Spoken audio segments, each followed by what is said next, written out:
Chapter 9. But I wanted to play the hero, Ruskin complained. I know, my dear boy, Corky said. I'd make a good hero. I know you would. School was over for the day and Ruskin was helping Corky Pigeon sweep the playground. Ruskin's broom was so large he could barely lift it. The playground was made of gravel that sparkled in the sunlight like crushed diamonds on black velvet. Corky knew all about Ruskin wanting to play the hero, as he had been helping him learn the lines. I think you're a hero, Corky said, wiping sweat from his forehead. It's no good, Corky, Ruskin said, sighing. When people look at me, all they see are my glasses and frizzy hair and thin arms and how small I am. People are like that, my dear boy, Corky said, sweeping some rubbish into a bin bag. After they'd cleaned the ground, Ruskin and Corky locked the iron gates and started to walk down Lizard Street. Ruskin jumped over cracks in the pavement. Tell me, Corky, tapping one of the cracks with his walking stick, do you know what made the cracks? No, Ruskin replied. What? Well, Corky began, the cracks were caused by...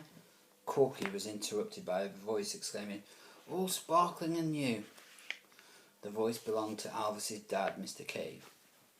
Mr. Cave, along with Mrs. Cave, owned the Dragon and the Gold Penny pub. He was a small, bald, fat man who always wore a black tracksuit and always had a cigar in his mouth.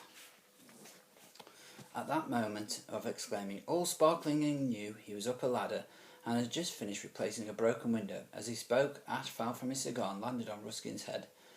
Another broken window? Corky asked. Alvis broke this one this morning, Mr. Cave said, coming down the ladder. He got Mrs. Walnut's shop last night. I heard, Corky said. You should take that ball away from your son. He means no harm, Mr. Cave said. Above them, the pub's sign swung in the summer breeze. Eek, went the sign. I must oil that sign, Mr. Cave said, puffing his cigar. The sign had a painting of a bright green creature on it.